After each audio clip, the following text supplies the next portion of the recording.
தமிழக மக்கள் எல்லாருக்கும் வணக்கம். எப்பவுமே நம்ம சேனல்ல வீடியோ போடும்போது டிவி கேவிக்கு எதிராக யாராவது பேசியிருந்தா அதை டிஃபெண்ட் பண்ணி நான் வீடியோ போடுவேன். அப்படி இல்லைன்னா ஏதாவது ரிசர்ச் பண்ணி வீடியோ போடுவேன். ஆனா இன்னைக்கு நான் அந்த மாதிரி எதுவும் பேச வரல. என்னோட மனசுல இருக்கிற சில விஷயங்களை நான் பேச வந்திருக்கேன். ஸோ இதை பிடிச்சிருந்தா நீங்க ஷேர் பண்ணுங்க. ஏன்னா இது என்னோட மனசுல இருக்கிறது மட்டும் இல்ல, தமிழ்நாட்டில் உள்ள பெரும்பாலான மக்கள் மனசுல இதுதான் இருக்கும்னு நான் நினைக்கிறேன். நான் தமிழக அரசியலை பொறுத்த வரைக்கும் சில விஷயங்களை விரும்புறேன், இப்படிதான் இருக்கணும் அப்படின்னு. அதை பத்தி தான் சொல்ல போறேன். சோ இதே மாதிரி நிறைய பேரோட விருப்பம் இருக்கலாம். சோ உங்க விருப்பம் அதே மாதிரி இருந்தா நீங்க மத்தவங்களுக்கு இதை தெரியப்படுத்துங்க.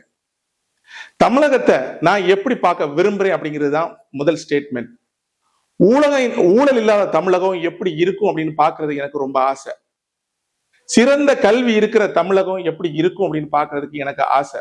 தரமான மருத்துவமனை, அதாவது அரசாங்க மருத்துவமனை தரமா எல்லா மக்களும் பயன்பெறும் வகையில இருந்தா தமிழகம் எப்படி இருக்கும் அப்படிங்கிறத பாக்குறதுக்கு எனக்கு ஆசை.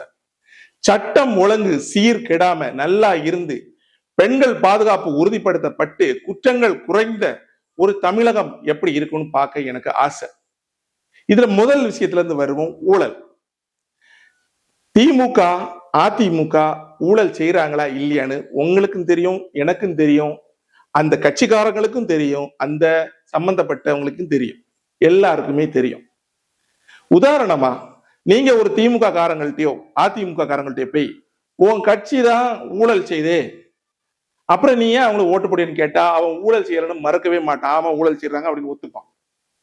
அப்புறம் ஏன் ஓட்டு போடுறன்னு கேட்டா அவங்க கொடுக்குற 1000 ரூபாய் எவ்வளவு பயனுள்ளது தெரியுமா, அதனால எத்தனை பேர் பயன்படுறாங்க தெரியுமா அப்படின்னு கேட்பாங்க. அது 1000 ரூபாய் எப்படி பயனுள்ளதா இருக்குன்னு உங்களுக்கு தெரியும், எனக்கும் தெரியும். ஆனா ஒரு ஊழலை நியாயப்படுத்துறதுக்காக எப்படி ஒரு விஷயத்த மாத்தி பேசுறாங்கன்னு பாருங்க. அதோட விட மாட்டாங்க. நீங்க அடுத்த கேள்வி கேட்பீங்க, தமிழகத்தோட சட்டம் ஒழுங்கு எவ்வளவு மோசமா இருக்கு, திமுக எவ்வளவு கேவலமான ஆட்சி செய்யுது அப்படின்னு நீங்க கோபத்துல கேட்பீங்க. அவங்க கூலா மறுபடியும் பதில் சொல்லுவாங்க, நீ அதை மட்டும் பாக்குற, 1000 ரூபாய் கொடுக்கறது எவ்வளவு பயனுள்ளதா இருக்கு தெரியுமா அப்படின்னு கேள்வி கேட்பாங்க. மொத்தத்துல ஊழல் செய்வாங்களாம், 1000 ரூபாய் கொடுக்கறதுனால ஓட்டு போடணுமா, சட்டம் ஒழுங்கு சீர்கட்டு தான் இருக்குமா, 1000 ரூபாய் கொடுக்கறதுனால ஓட்டு போடணுமா, மருத்துவமனை இப்படிதான் இருக்குமா, நானும் நம்ம ஓட்டு போடணுமா, கல்வித்தரம் இப்படிதான் இருக்குமா, அரசாங்க பள்ளிக்கூடங்களை மேம்படுத்தவே மாட்டாங்க, இடிச்சுதான் விழுமா, ஆனா நம்ம ஓட்டு போடணும்னு விரும்புறாங்க. எவ்வளவு பெரிய அபத்தமான விஷயம். சோ இந்த திமுக காரங்களோட மைண்ட் செட் இவ்வளவு மோசமா ஏன் இருக்குன்னு எனக்கு தெரியல.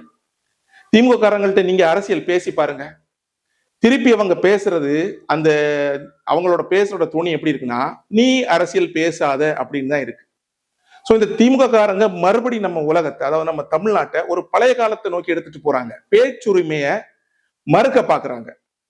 அடுத்தவங்க பேசுறத அவங்களால ஜீரணிக்கவே முடியல, கேள்வி கேட்கறத ஜீரணிக்கவே முடியல. ஆனா உண்மையாவே நம்ம நாடு எப்படி இவ்வளவு தூரம் வளர்ந்து வந்துன்னா கேள்வி கேட்டனால.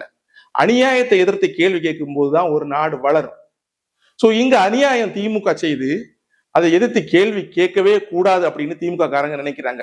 இதுக்கு உதாரணம் எங்க ஊர்ல இருக்கு. நான் திமுக செய்யற விஷயங்களை பேசுறது எங்க ஊர்ல நிறைய பேருக்கு பிடிக்கல.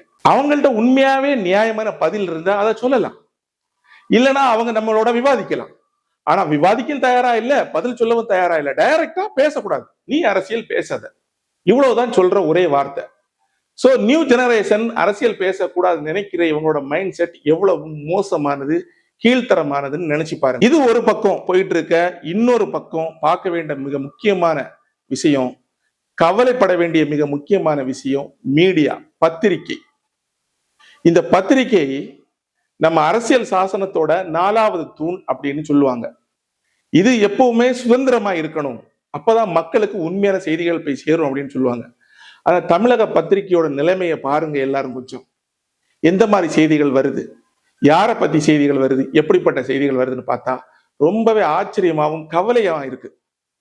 மக்கள் பேசுறத பார்க்கும்போது ரொம்ப கவலையா இருக்கு. எவ்வளோ ஃபேக் நியூஸ். அதாவது திமுக என்ன பண்ணுது, தன்னோட ஐடிவிங்க வச்சு மீடியாக்களை விலைக்கு வாங்கி தான் என்ன நினைக்கிறானோ, அதாவது மக்களே நாம படிக்கிற நியூஸ் நாம படிக்கிறது இல்ல, எந்த நியூஸை நாம படிக்கிறோம்னு அவங்க நினைக்கிறாங்களோ அதான் நம்ம படிக்கிறோம். மற்றபடி உண்மையான நியூஸோ எங்கேயாவது நடந்த செய்திகளோ நாம படிக்கிறதே கிடையாது. அவங்க முடிவு பண்ற செய்திகளை தான் நாம படிக்கிறோம். அந்த லெவல்ல தான் பத்திரிகை இருக்கு நம்ம ஊர்ல. நியூஸ் சேனல்களா இருந்தாலும் சரிதான். சோ இந்த ஐடி விங் இந்த நியூஸ் நேரங்களை சிலை வாங்கி அவங்களுக்கு தேவையான, அவங்களுக்கு வசதியான செய்திகளை கொடுத்து போட சொல்றாங்க. இது எவ்வளவு ஒரு ஏமாத்து வேலை. தமிழக மக்கள் எல்லாரையுமே ஏமாத்துறாங்க செய்திகள் மூலமா. முழுக்க முழுக்க பொய் செய்திகள் போய் சேருது, தவறான செய்திகள் போய் சேருது. அதுக்கு சிறந்த உதாரணம் இப்ப ரீசெண்டா நடந்து தளபதி விஜய் அவர்களோட அந்த பாஜக பத்தி பேசினது. விஜய் அவர்கள் பாஜகவோட சேர்ந்தாருன்னு அவ்வளவு மோசமா பொய்யான ஃபேக் செய்தியை எல்லா மீடியாக்களும் சேர்ந்து பரப்புது. எல்லா நியூஸ் சேனல்ல வருது, வாட்ஸ்அப்ல குரூப்ல சென்ட் பண்றாங்க.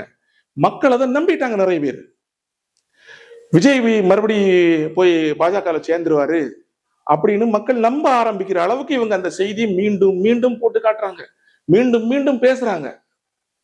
இந்த திமுக செய்யற செயலுக்கு மக்கள் உண்மையை தெரிஞ்சிருந்தா இந்நேரம் மொத்தத்தையும் கூண்டோட அழிச்சிருப்பாங்க.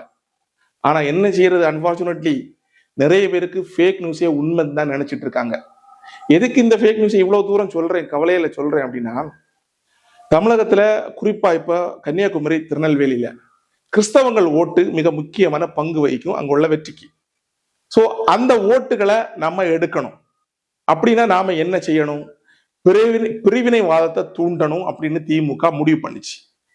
திமுக மதத்தை வச்சு அரசியல் பண்ணாது அப்படின்னு திமுக தொண்டர்கள் நம்புறாங்க. ஆனா அது உண்மை இல்லை. கன்னியாகுமரியிலையும் திருநெல்வேலியிலையும் கிறிஸ்தவ மக்களை வச்சு அரசியல் பண்ணுது இந்த திமுக. சோ இவங்க எந்த மாதிரி ஃபேக் நியூஸ், அதாவது பொய்யான தகவல்களை அங்குள்ள கிறிஸ்தவ மத்தியில, குறிப்பா போதகர்கள் மத்தியில பரப்பி விட்டுட்டு இருக்காங்க அப்படின்னா, விஜய் பாஜக பி டீம், விஜய் ஒருவேளை ஜெயிச்சுட்டா பாஜகவோட சேர்ந்துருவாரு. அப்படி சேர்ந்துட்டா கிறிஸ்தவர்களுக்கு பாதுகாப்பு இல்ல, திமுகவான எங்களாலதான் கிறிஸ்தவர்களுக்கு பாதுகாப்பு தர முடியும் அப்படின்னு பேச, இந்த கிறிஸ்தவ போதகர்கள் பட்டும் படாமலும் இதெல்லாம் மேடையில போய் நின்று சொல்ல, கிறிஸ்தவ மக்கள் பாதி பேரும் இதை உண்மைன்னு நம்ப ஆரம்பிச்சிட்டாங்க. இப்ப விஷயம் எப்படி வருதுன்னு பாருங்க. அப்போ ஒரு மத பிளவுவாதத்தை இந்த திமுக அரசு எவ்வளவு நேக்கா செஞ்சுட்டு வருது. சோ இப்படிதான் மத பிரச்சாரத்தை, மதத்தை வச்சு இந்த திமுக அரசியல் பண்ணுது. சில மக்கள் இதை நம்புறாங்க. சோ எல்லாருக்கும் நான் கேட்டுக்கிறேன், கடைசியா சில விஷயங்கள். ஊழல் பண்ணின கட்சி நிச்சயமா நாட்டுக்கு நல்லது பண்ணாது. அவங்க தர்ற 1000 ரூபாய் நல்லதுக்கே இல்லை. அரசியல் அந்த கல்வி சரியா தர முடியாத கட்சி நல்ல அரசியல் கட்சியும் கிடையாது. நல்ல மருத்துவம் தராத அரசியல் கட்சி ஒரு நல்ல அரசியல் கட்சி கிடையாது. இதே மாதிரிதான் ஒரு மதத்தை தூண்டி, மதத்தை பிளவுபடுத்தி, மதத்தால மக்கள்கிட்ட ஓட்டு வாங்க நினைக்கிற ஒரு கட்சியும் உண்மையான கட்சியா இருக்க முடியாது.